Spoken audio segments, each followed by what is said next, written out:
सकाळच्या घाईच्या वेळी आपण काहीतरी झटपट बनवून तयार होणारा नाश्त्यासाठीचा मेनू आपण काहीतरी बनवत असतो।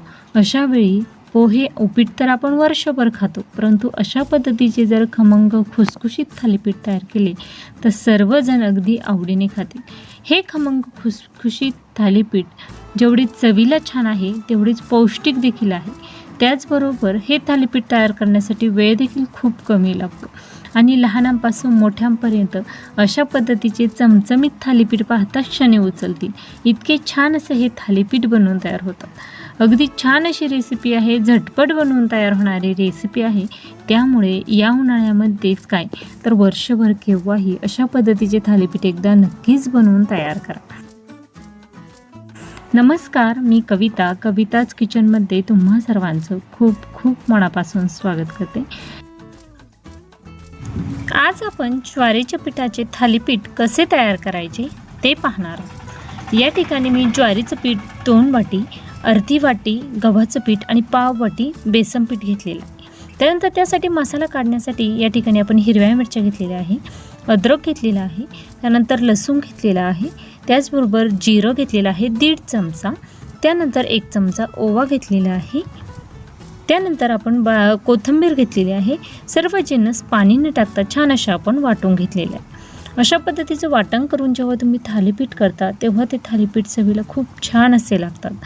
हे पहा, अगदी छान अशी आपली ही चटणी तयार झाली आहे। थालीपीठ तयार करण्यासाठीची ही चटणी आपण यामध्ये टाकलेली आहे। आता यामध्ये आपण बारीक चिरलेला 2 मोठ्या साईजचे कांदे यामध्ये टाकलेले आहे। याशिवाय तुम्हाला जर यामध्ये काकडी टाकायची असेल तरीही टाकू शकता।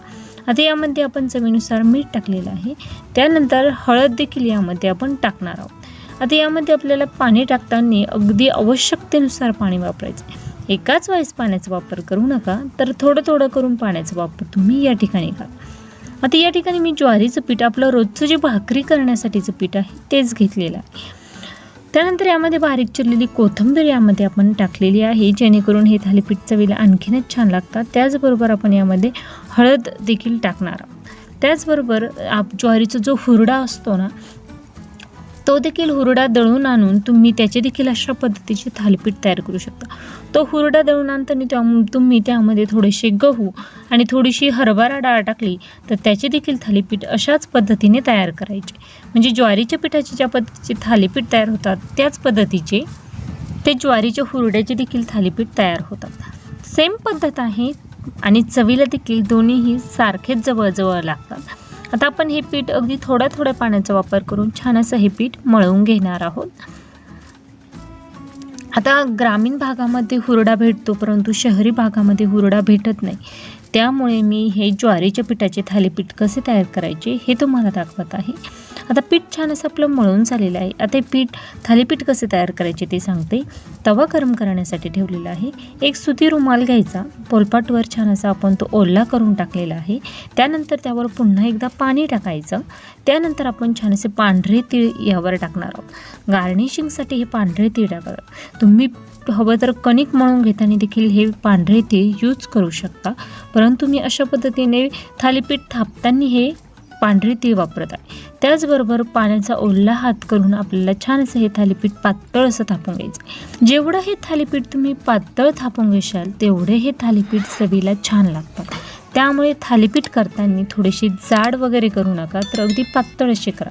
या अगोदर देखील मी कैरीचे थालीपीठ कसे तयार करायचे, त्याचबरोबर थंडीसाठीचे पौष्टिक ज्वारीचे थालीपीठ कसे तयार करायचे याची देखील मी रेसिपी यूट्यूबवर शेअर केली आहे। त्याची लिंक मी खाली डिस्क्रिप्शन बॉक्समध्ये देणार आहे, तिथून तुम्ही चेक करू शकता। सध्या कैरी देखील मुबलक प्रमाणात उपलब्ध होत आहे, त्यामुळे तुम्ही कैरीचे देखील थालीपीठ तयार करू शकता। आता आपले छान असं थालीपीठ थापून झालेलं आहे। वरील बाजूने देखील आपण हे पांढरे तीळ टाकणार आहोत, जेणेकरून हे थालीपीठ चवीला आणखीन छान लागतील आणि दिसायला देखील खूप छान असे लागतात। तवा छान असं गरम झालेला आहे, त्यावर आपण तेल टाकत आहोत। तेलाऐवजी तुम्ही साजूक तुपामध्ये देखील भाजून घेऊ शकता। आता हे थालीपीठ भाजण्यासाठी थोडंसं तेल जास्त वापरायचं, जेणेकरून अगदी छान असे हे थालीपीठ भाजले जातात आणि चवीला आणखीनच छान लागतात। त्यामुळे थोडंसं तेल जास्त क्वांटिटीमध्ये वापरा। तुम्ही जर जास्त तेलकट खाणं पसंत करत नसाल तर तुम्ही थोडंसं कमी क्वांटिटीमध्ये वापरलं तरीही चालणार आहे। तुमच्या आवडीप्रमाणे तुम्ही तेलाचं प्रमाण कमी अधिक करू शकता। आता पुन्हा एकदा गार्निशिंगसाठी आणखीन थोडेसे पांढरे ते मी यावर लावलेले आहे आणि छान असं हाय फ्लेमवर गॅस पूर्णपणे फुल करून आपल्याला हे थालीपीठ छान असे लालसर रंगावर भाजून घ्यायचे आहे. ते थालीपीठ भाजून होत आहे तोपर्यंत आपण दुसरं थालीपीठ तयार करून घेणार आहोत. अगदी सेम मेथड वापरणार आहोत. आपण हा रुमाल जो आहे तो ओला करून घेतलेला आहे. त्यानंतर पांढरे तीळ टाकून छान असे हे पातळ थालीपीठ आपण थापून घेत आहोत. अशा पद्धतीने जेव्हा थालीपीठ तुम्ही तयार करता तेव्हा ते चवीला खूप छान असे लागतात. त्याचबरोबर तुम्हाला हे पौष्टिक करायचे असेल कांद्यासोबत तुम्ही यामध्ये टोमॅटो वापरू शकता किंवा तुम्हाला भाज्या जर वापरायच्या असेल त्यामध्ये तुम्ही शिमला मिरची देखील वापरू शकता. अगदी चवीला छान लागणारे हे थालीपीठ तुमच्या आवडीप्रमाणे तुम्ही आणखीन काही यामध्ये भाज्या ॲड करून आणखीन पौष्टिक देखील करू शकता. हे छान असं पातळ आपण हे थालीपीठ थापून घेतलेलं आहे. पहिलं थालीपीठ माझं भाजून तयार झालेलं आहे. तशाच पद्धतीने मी दुसरं थालीपीठ देखील भाजून घेणार आहे. फक्त हे थालीपीठ भाजताना तुम्हाला तवा छान तापलेला असायला हवा. त्याचबरोबर तुम्हाला पूर्णपणे मोठ्या आचेवर तुम्हाला हे थालीपीठ भाजून घ्यायचे आहे. अगदी छान असे मोठ्या आचेवर थालीपीठ भाजले की छान असे खमंग खुसखुशीत आपले हे थालीपीठ तयार होतं. हे पहा, अगदी छान असे दोन्हीही बाजूने आपण लालसर रंगावर हे थालीपीठ भाजून घेत आहोत. अगदी सकाळच्या वेळी तुम्ही अगदी झटपट गरमागरम हे थालीपीठ बनवून तयार करू शकता. त्याचबरोबर गरमागरम हे थालीपीठ गुळासोबत अतिशय छान लागतात. त्याचबरोबर तुम्हाला जर यासोबत लोणचं आवडत असेल तर तुम्ही लोणच्यासोबत हे थालीपीठ खाऊ शकता, सॉससोबत खाऊ शकता. अगदी झटपट बनवून तयार होणारे हे थालीपीठ चवीला देखील छान लागतात. तुम्ही या थालीपीठचा रंग पाहू शकता, स्ट्रक्चर पाहू शकता. अगदी छान असं आलेलं आहे. छान असे आपले हे थालीपीठ बनवून तयार झालेले आहे. गरमागरम आपण हे थालीपीठ एका डिशमध्ये सर्व करणार आहोत. त्यासोबत मी गूळ आणि त्याचबरोबर लोणचं ठेवत आहे.